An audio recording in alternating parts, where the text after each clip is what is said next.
Olá pessoal, nós faremos agora a análise do livro intitulado Curso de Linguística Geral, de Ferdinand de Saussure. O livro está dividido em 5 partes. Nós vamos dedicar aqui uma aula para cada parte. Nós vamos utilizar aqui a edição feita pela editora Parábola, com a tradução de Marcos Bagno. A primeira tradução do curso de Linguística Geral veio para o português em 1970, mais de meio século atrás. Já estava na hora de termos uma nova tradução, dando ao texto uma expressão mais próxima do português brasileiro contemporâneo. O livro, publicado em 1916, foi organizado 3 anos depois da morte de Saussure, por 2 de seus colegas que eram professores da Universidade de Genebra, Charles Bailly e Albert Sechuer. Nenhum dos 2 tinha assistido aos cursos de Linguística Geral que foram ministrados por Saussure nos anos acadêmicos de 1907, 1908 a 1909 e 1910 a 1911. No entanto, os 2 decidiram redigir o livro e, para isso, tomaram como fonte os cadernos de anotações dos alunos que tinham frequentado esses cursos e também utilizaram uma ou outra nota esparsa do próprio Saussure. Portanto, o livro tem graves problemas de origem, uma vez que ele não foi escrito por Saussure e nem teve, é claro, a sua própria aprovação. O CLG, ou Curso de Linguística Geral, atribuído a Saussure, é na verdade um texto de terceira mão.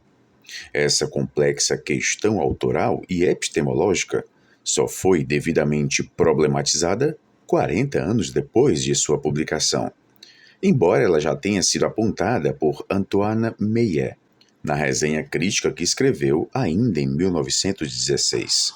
Portanto, nós não temos nenhuma garantia de que o texto corresponde de fato às lições do mestre genebrino. Hoje nós temos disponível um conjunto de manuscritos do próprio Saussure, embora nada disso se apresente de modo sistematizado ou com relativo acabamento.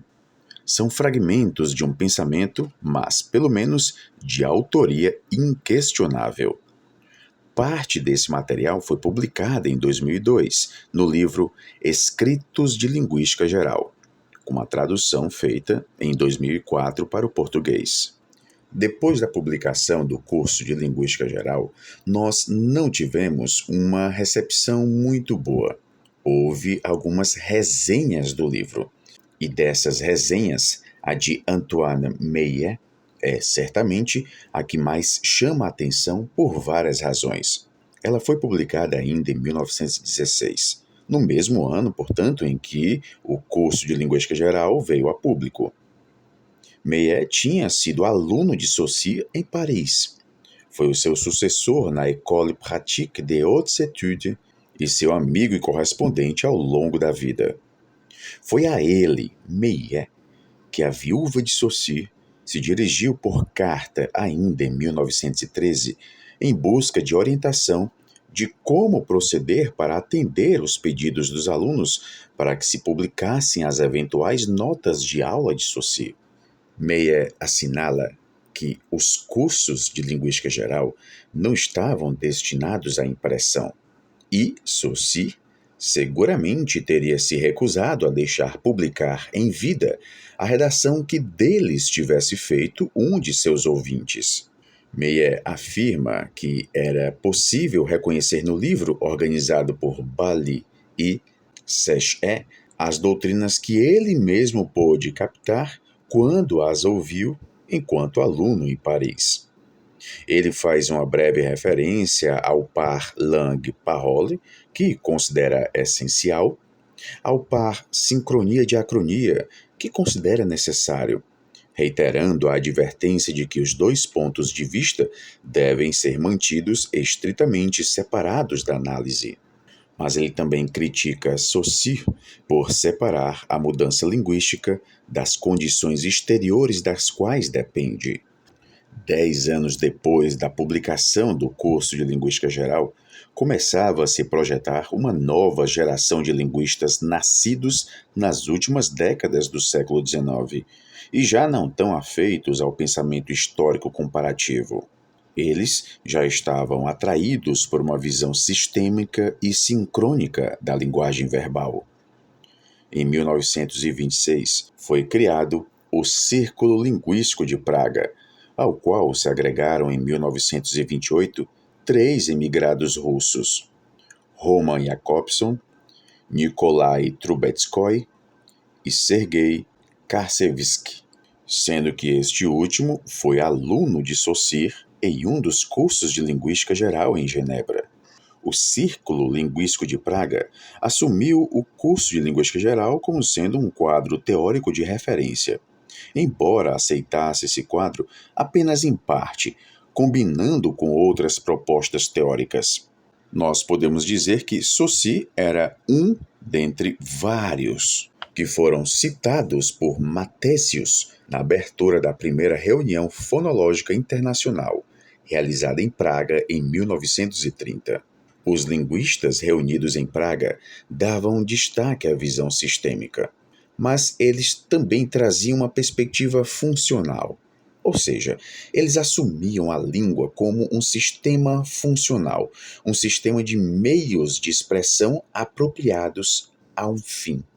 Eles adotavam a distinção sincronia e diacronia, mas criticavam essa separação estrita, porque eles consideravam, numa perspectiva funcional, que não era possível erguer barreiras intransponíveis entre os métodos sincrônico e diacrônico, como fez a Escola de Genebra.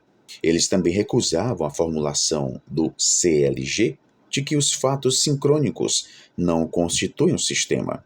Se o estudo diacrônico exclui as noções de sistema e de função, vai ser, portanto, um estudo incompleto.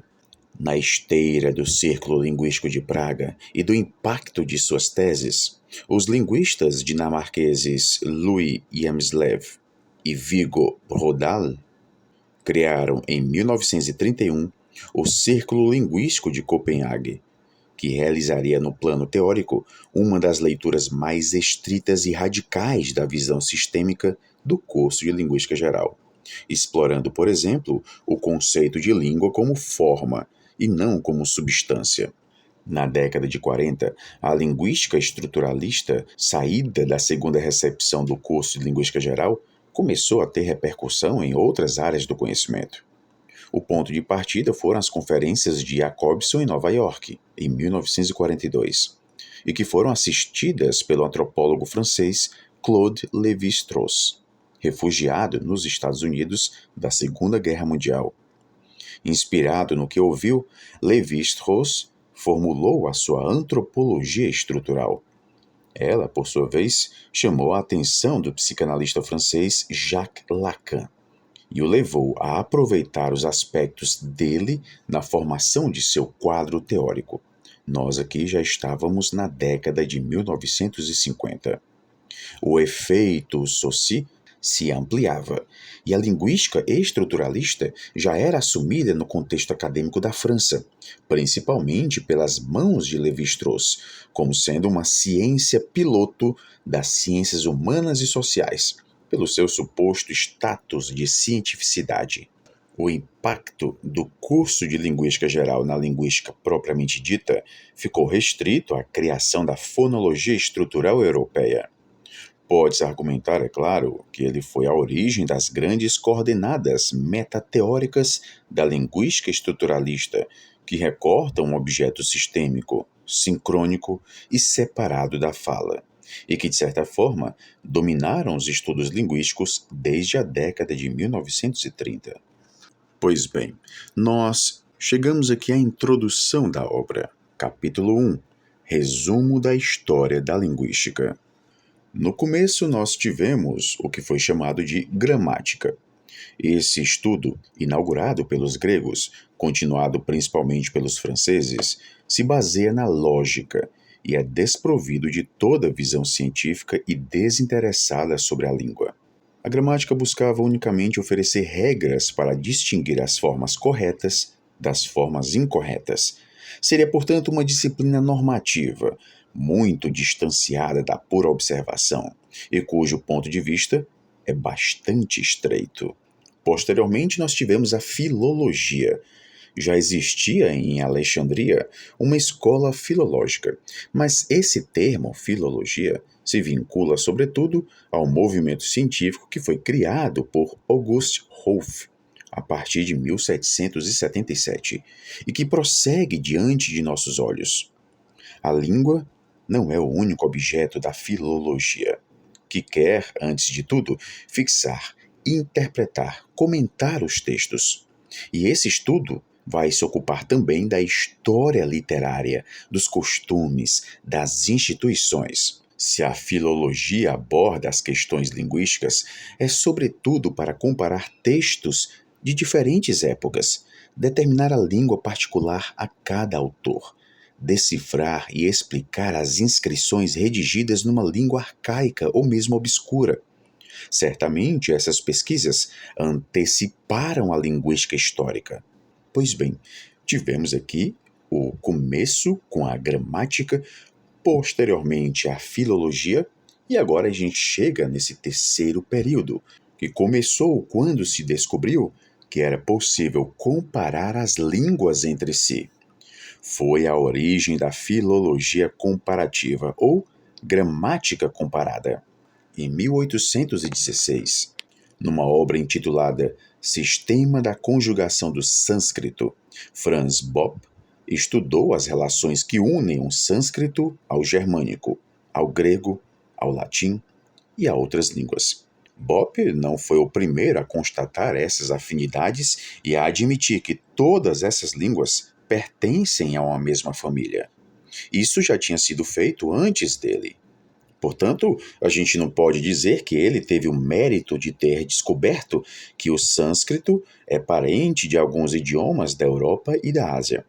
Mas ele compreendeu que as relações entre as línguas aparentadas podiam se tornar a matéria de uma ciência autônoma.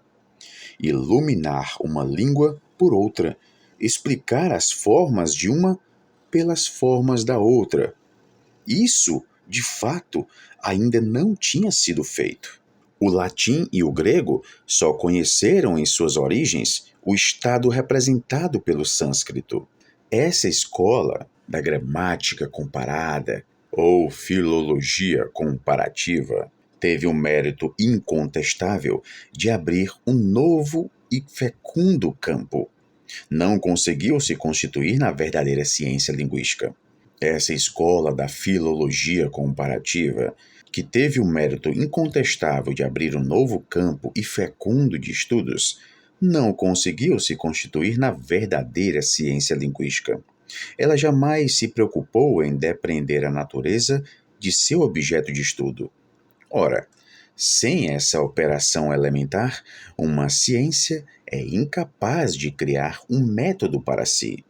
A gramática comparada nunca se perguntou a que se vinculavam as aproximações que fazia, o que significavam as relações que ela descobria. Foi exclusivamente comparativa em vez de histórica. Esse método exclusivamente comparativo arrasta consigo todo um conjunto de concepções errôneas que não correspondem a nada na realidade e que são estranhas às verdadeiras condições de toda a linguagem. Considerava-se aqui a língua como uma esfera particular, um quarto reino da natureza. Daí vêm maneiras de raciocinar que causariam espanto em uma outra ciência.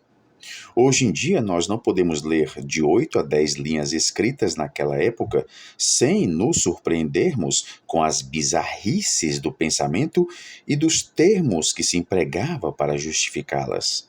Foi somente por volta de 1870 que se veio a questionar quais são as condições de vida das línguas. Percebeu-se então que as correspondências que as unem são somente um dos aspectos do fenômeno linguístico, que a comparação é simplesmente um meio, um método para reconstituir os fatos.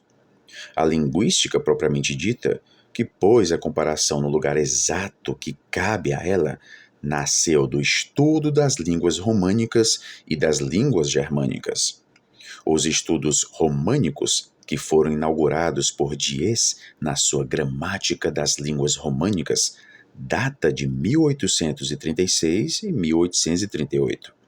Esses estudos contribuíram particularmente para aproximar a linguística do seu verdadeiro objeto. Nós vamos ter aqui uma nova escola, a escola dos neogramáticos. O seu mérito foi colocar em perspectiva histórica todos os resultados da comparação e, assim, encadear os fatos em sua ordem natural.